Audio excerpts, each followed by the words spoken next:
Hey guys, it's Joey for Digital DJ Tips, and right now I've got for review the Hercules Universal DJ Controller. It's called Universal because it's a multi-platform device with 3 modes of operation. The first one is called Laptop. It's pretty self-explanatory. You just connect this to your computer, whether it's a Mac or a PC, running the company's DJuiced 40 software, which comes free whenever you buy this, or even third-party apps such as Virtual DJ, DJ Pro, or even Tractor, as long as you've got the mapping, of course. The next mode is called multi-screen. Now it lets you connect this controller to your laptop and also to your Android tablet or your iPad via Bluetooth. Now you just have to download the DJuiced Master app, which is a free download in the App Store or in Google Play, and then that turns your tablet into a remote. Basically, it lets you mix on it, or it lets you trigger effects and all that stuff, even when you're away from the controller and away from your laptop. So pretty cool if you're rocking a party, you want to go to the dance floor, and you want to mingle while mixing and doing tricks like that. The last mode is called tablet mode, and it lets you use this controller with your Android tablet or your iPad with the company's standalone DJuiced app. It's a $4.99 download at the App Store or at Google Play. So it's a multi-mode and multi-platform device. Sounds pretty interesting. Let's take a closer look at it. Alright, so this is the face of the controller, and the first thing you're going to notice are these 2 large silver jog wheels. Let me raise this up a little bit so you can take a closer look. There you go. As you can see, they rise quite a bit from the face of the controller, so if you want to do stuff like slowdowns, pretty easy to do, and speed ups, yeah, there you go. And if you want to do some scratching, they're nice and responsive. Stop that. Now, as you can see, these really aren't as large as some of the jog wheels out in the market right now, such as those found on the DDJ SB or SR. But then again, this is a pretty small controller, and by the looks of it, the jogs are already quite oversized. So kind of like that. I like that Hercules paid attention to these jogs, and I don't think you can have any problems using it. Pretty responsive, and yeah, I like them. So below the jogs are the transport controls. You've got your sync, cue, and play buttons, all pretty standard, as well as a shift button here in order to access the shift layer, which provides a secondary set of controls depending on the DJ software that you're using. Over here at the top, you've got 2 rows of 4 pads each. Now these are multi-function pads dependent on what you've got set over here in this top row of buttons. Right now I've got it set to cue, so the pads are set on making cue points. I can jump in between them if I want, and I can delete as needed by holding the shift button and pressing the cues. Next, press on the effects button over here. I can control the effects that I've got in my DJ software. I can switch them on and off.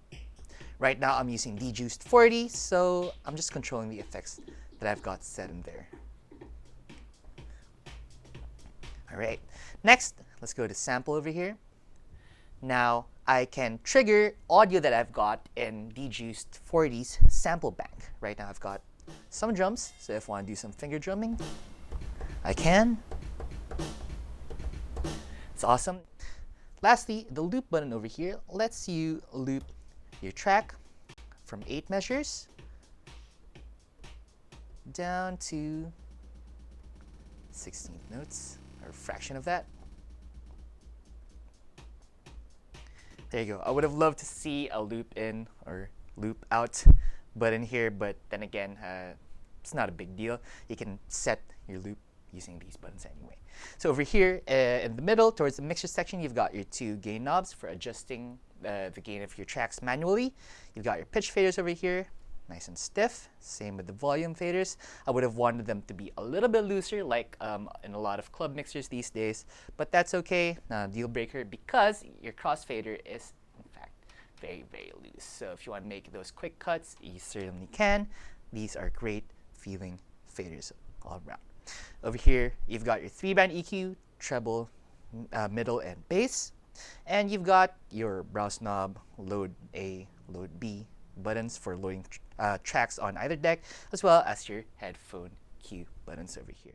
Over here in the front of your controller, you've got your headphone jack, and noticeably absent is a headphone volume knob. And instead, you've got these buttons over here. Now, they're not as high resolution as turning a knob, so whenever you press these buttons to adjust the volume level, there is a bit of a jump in terms of the increments, but that's okay. Again, not a really big deal breaker. I think Hercules went ahead and put buttons instead of a knob, because if you take a look at the controller from this angle, if you had a knob sticking out over here, you might hit it with your hand, or brush it against a piece of furniture and it'd snap off. So I guess that was a design consideration on their part. That's that. Now over here at the top of the browse knob, you've got 3 buttons over here. One is labeled scratch. When this is enabled, it turns the jog wheel into vinyl mode, much like you'd find on a CDJ.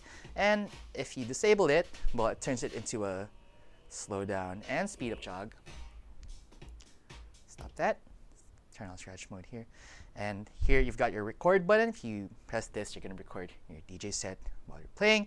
And finally, you have the magic button over here, which puts a high pass filter over here to your fader. So let's try playing this. If you move the fader to the left, you're going to notice the low frequencies cut off. There you go. So it's just like you had a filter knob over here, and you were turning it while you were moving the crossfader, or you were lowering the bass while you were moving the crossfader onto the other deck. So it's just something that it's a little bit of convenience, and in lieu of having actual filter knobs, Hercules decided to just have that button over there. Now here at the top most portion of your controller, you've got this mode display. It lights up depending on what mode you're using. Right now we're in laptop mode, and there's a switch here in the back if you want to switch on over to the multi-screen mode and tablet modes as well.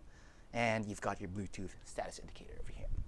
Finally, before we end this talk through, let's take a look at the rear of the unit. You've got 2 pairs of RCA jacks here.